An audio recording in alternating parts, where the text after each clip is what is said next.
Communication क्या single way होता है? कम्युनिकेशन हमेशा टू वे होता है। अब यहां पर हम बात करते हैं ऑटिज्म बच्चे को लेकर। ऑटिज्म बच्चे जो है समझ जाते हैं चीजों को, लेकिन वो एक्सप्रेस नहीं कर पाते। तो यहाँ पर आज का जो हमारा टेक्नोलॉजी है वो ज्यादातर दोषी पाया गया है इस ऑटिज्म के पेशेंट के ऊपर। क्यों? क्योंकि हम फादर और मदर दोनों जॉब में हैं। हमारे बच्चे क्या कर रहे हैं? वो फोन देख रहे हैं। आजकल तो टीवी भी नहीं देखते, फोन ही चाहिए, सामने हाथ में ही चाहिए। तो वहां पर क्या हो रहा है? वो जो देख रहे हैं वो चीजों को समझ रहे हैं। क्या आदत है ना फोन का, तो फोन नहीं देखना, गंदी बात। ठीक है, फोन कब देखेंगे पता है? 10th के बाद, क्लास 10th जब पास हो जाएंगे तब हम फोन देखेंगे, है ना? अभी किस क्लास में? किस क्लास में? LKG में ना, तो अभी लंबा समय है, उसके बाद फोन देखेंगे। ठीक है, LKG में इतना ये बोल बात याद रखना ना। कब फोन देखना है? क्लास 10th के बाद, है ना? 10th पास कर जाएंगे तब, ठीक ना? आज से मम्मा से प्रॉमिस कर। हाँ, आज से ये बच्चा फोन नहीं देखेगा, क्लास 10th के बाद देखेगा। अब हम इसको मोटिवेट करेंगे, ये भी एक पार्ट है स्पीच का, रेनफोर्समेंट। हम उसको पॉजिटिव दे रहे हैं कि नेगेटिव दे रहे हैं? अब जैसे आपने बोला अभी बाहर जाएगा वही करेगा, फिर वो वही सीखेगा। अगर हम उसको समझाएंगे कि हाँ नहीं देखना है, कोई जरूरी नहीं है कि बच्चा एक ही दिन में समझ जाए, एक ही घंटा में समझ जाए। हो सकता है कोई बच्चा 10 दिन ले समझने, कोई बच्चा 1 महीना ले समझने। लेकिन अगर उसको हम बार-बार एक चीज को बोलेंगे तो जरूर वो उस चीज को समझ लेगा।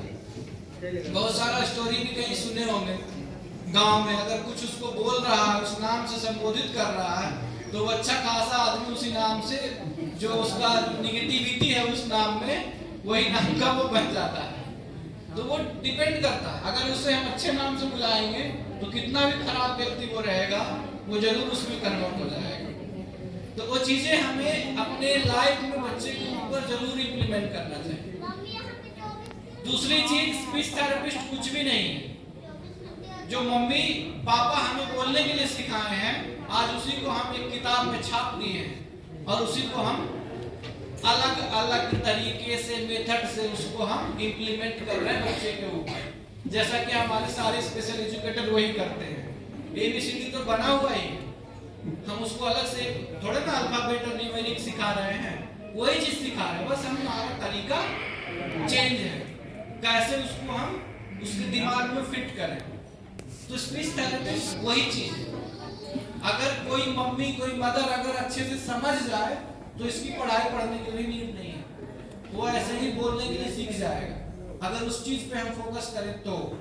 लेकिन आजकल का जो समय है वो दोनों जो है इंगेज है, तो उसमें बच्चा हमारा ज्यादा लैक हो रहा है, ज्यादा खराब हो रहा है, ज्यादा डिसेबिलिटी की संख्या बढ़ रही है, खास करके ऑटिज्म बच्चे। अगर हम कंट्रोल करें उसको, फोन ही देखने पर कंट्रोल करें कि तुम्हें नहीं देखना है, तो ये जो डिसेबिलिटी है वो कहीं ना कहीं कम जाएगा। जब हम 2011 में एडमिशन लिए थे, तब हम जो पढ़े थे रिसर्च, तो उसमें लाख में एक बच्चा ऑटिज्म से संक्रमित होता था। लाख में एक संक्रमित क्यों बोलना शब्द? 1000 में एक बच्चा हो गया। संक्रमित शब्द सही है? ये स्थिति हो गया है। आज का जो जनरेशन है हमारा, अगर वो इस चीज को जान गया, संक्रमित नहीं, उससे वो घबरा, संक्रमण थोड़ी ना, हाँ, संक्रमित तो मतलब एक दूसरे से फैला। उस चीज से ग्रसित। तो वो व्यक्ति ज्यादा सचेत भी है, और वो जितने भी हमारा इलेक्ट्रॉनिक्स आइटम है, तो जो बच्चे के लिए नुकसान है, वो यूज नहीं करते। क्या नुकसान सिर्फ और सिर्फ फोन ही करता है? सारे इलेक्ट्रॉनिक्स आइटम आजकल नुकसान कर रहा है। वो माँ के गर्भ में है, वहीं से नुकसान होना शुरू होता है बच्चे में। तो फ्रिज हो गया, ओवन हो गया, एसी हो गया, हर चीज का कहीं ना कहीं निगेटिविटी है। तो उस चीज को वो जो जानकार हैं घर में जरूर है उनके पास, लेकिन वो उस दौरान साल 2 साल 3 साल सबका अपना समझ है, उस समय वो यूज नहीं करते उस उपकरण को। बहुत अगर इस्तेमाल करते भी हैं तो बहुत कम करते हैं, ना के बराबर करते हैं इस्तेमाल। तो ये होना भी चाहिए।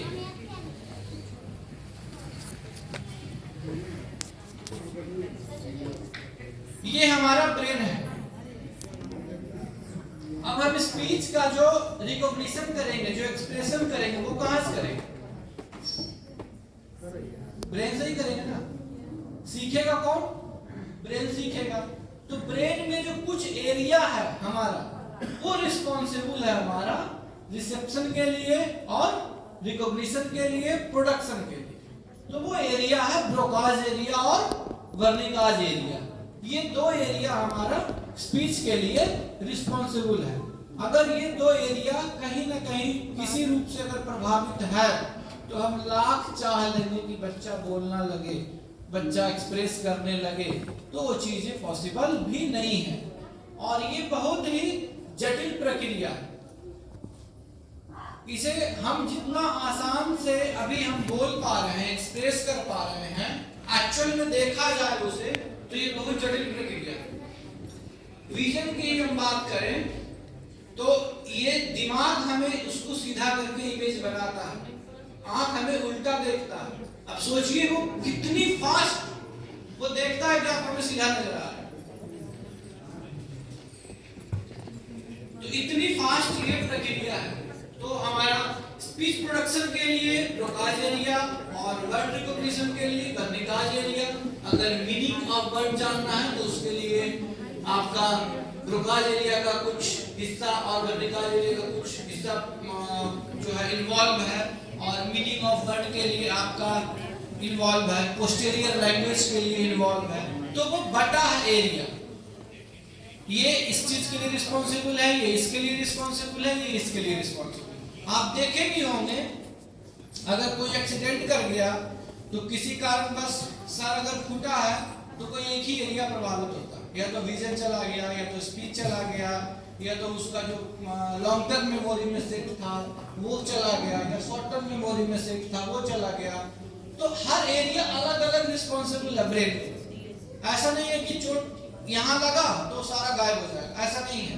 हर एरिया एक स्पेसिफाई किया हुआ है कि ये इसके लिए Broca's area for speech production. Posture भी मेंटेन कर रहे हैं तो वो ब्रेन से ही कंट्रोल हो रहा है।